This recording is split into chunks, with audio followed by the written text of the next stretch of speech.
അടുത്തതായിട്ട് ഒരു തമാശ ചോദ്യമാണ്. ചോദിക്കാമോ എന്നറിയില്ല, എന്നാലും ചോദിക്കാതെ വയ്യ.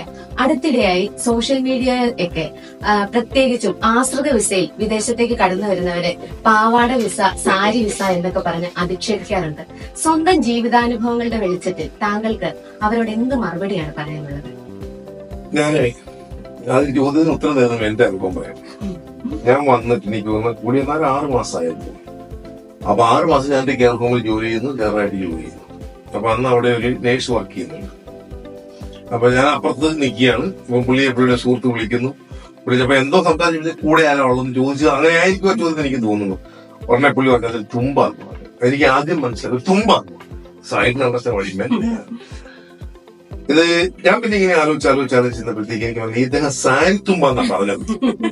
ഈ തുമ്പ എന്നുള്ളത് നമ്മൾ അതികൃത്യമായി പറയാൻ ഈ തുമ്പാന്ന് പറയാൻ ഇത് ചോദിക്കുന്നതോട് എനിക്ക് ചോദിക്കാനുള്ളത് യു. ഞാൻ കല്യാണം കഴിച്ച് അല്ല നിങ്ങൾ കല്യാണം കഴിച്ച് നിങ്ങൾ ഒന്നിച്ചൊരു ജീവിതം കെട്ടിപ്പിടുന്നു. നിങ്ങൾക്ക് UK പോകാനുള്ള ഓപ്പണിംഗ് ഉണ്ട്. നിങ്ങൾ പോയി പോയുമ്പോഴത്തേക്ക് നിങ്ങൾ നിങ്ങളുടെ വൈഫിനെ ഹസ്ബൻഡിനെ അല്ല വൈഫിനെ കൊണ്ടുവരാൻ പ്ലാൻ ചെയ്യുന്നു. Come on, man. Who are you? Just get lost. ഞങ്ങളെ ജീവിക്കും. അത് ഇനിയിപ്പോ നിനക്ക് ഡിപ്പെൻഡന്റ് എന്നല്ല സായനത്തിന് നീ എന്നാന്ന് വിളിക്കണം അങ്ങ് വിളിച്ചു. വി ഡോണ്ട് കെയർ മാൻ. ഞങ്ങൾ പണിയെടുത്താ ജീവിക്കുന്നത്. അത് ഹസ്ബൻഡ് ആണെങ്കിലും ശരി, ഡിപ്പെൻഡന്റ് ആണെങ്കിലും ശരി, ആരാണ് എനിക്ക് പണിയെടുത്താ ജീവിക്കുന്നത്. ഈ സോഷ്യൽ മീഡിയ ഇന്ന് പണി ഇതൊരു പകുതി കുശുമ്പാണ്. ഇപ്പം ഒരുമാതിരിപ്പെട്ട ഈ സാഹിത്യത്തിൽ എന്ന് പറയുന്നത് എല്ലാവർക്കും ഞാൻ മനസ്സിലാക്കിയത് എല്ലാവരും ഡിഗ്രി വിദ്യാഭ്യാസമുള്ളവരാണ് ഈ ആളുകളായിട്ടുള്ളവരെല്ലാം. അതായത് നിങ്ങളെ കഴിഞ്ഞും കൂടുതൽ കഴിവുള്ള ക്വാളിഫിക്കേഷൻ ഉള്ള ആളാണ് ഈ ആളുകള്. പക്ഷെ ഇവിടുത്തെ ഒരു ടിപ്പിക്കൽ രീതി നേഴ്സുമാർക്ക് കൂടുതൽ ഓപ്പർച്യൂണിറ്റി ഉള്ളതുകൊണ്ട് അവർ വരുന്നു, അവരുടെ കൂടെ അവരുടെ ഹസ്ബൻഡ് പോകുന്നു. അല്ലെങ്കിൽ ഇപ്പൊ തിരിച്ചാകുമല്ലോ മെയിൻ നേഴ്സായ ആളുകൾ വൈഫായിട്ട് വരുന്നു, അത് കുഴപ്പമില്ല. അല്ല ഇത് ദിസ് ഈസ് ഫ്രം ജലസ്. സാഹിത്യമാണ് പറ്റിയത്. ഞാൻ ഏഷ്യനെറ്റ് കൊടുത്ത ഇന്റർവ്യൂ കണ്ടത്. എന്റെ അടിയിൽ പാവാട വിസയിൽ പോയ ആളാണ്. പാവാടയൊക്കെ എത്ര മോശം. അല്ല ഇദ്ദേഹത്തിന് ഭാര്യയില്ലേ, ഇദ്ദേഹത്തിന് അമ്മയില്ലേ.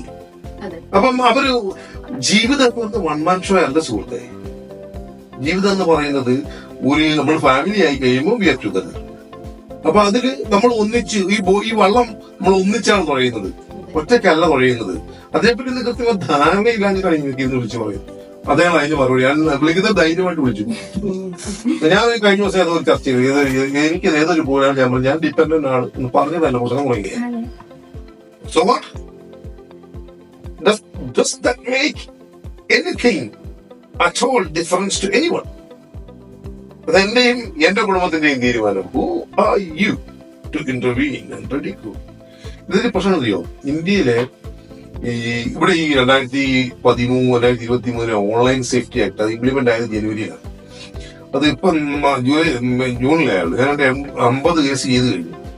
ഇവിടെ നമ്മുടെ നാട്ടിലെ ഓൺലൈൻ മാധ്യമങ്ങളെ റെഗുലേറ്റ് ചെയ്യാനുള്ള നിയമമില്ല.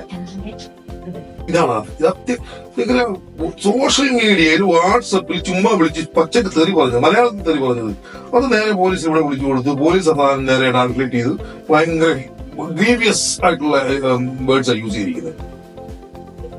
വീട്ടിൽ പോയി പോലീസ് പൊക്കി. അതേ രീതിയിലുള്ള ഒരു നിയമം ഇന്ത്യയിലുണ്ടെങ്കിൽ സൈബർ ബുള്ളിംഗ് ആണ് ഒരു പെൺകുട്ടി ആത്മഹത്യ ചെയ്തു. ഇവിടെ ഇല്ല. പക്ഷെ ആർക്കും പേടിയില്ല. വീണ്ടും നിയമങ്ങളൊന്നും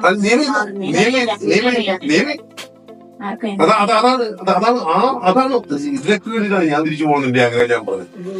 ഈ നിയമമാണ് മാറേണ്ടത്. അത് ഒന്ന് നിയമം മാറണം, അതിന്റെ പ്രൊസീജിയറും മാറണം.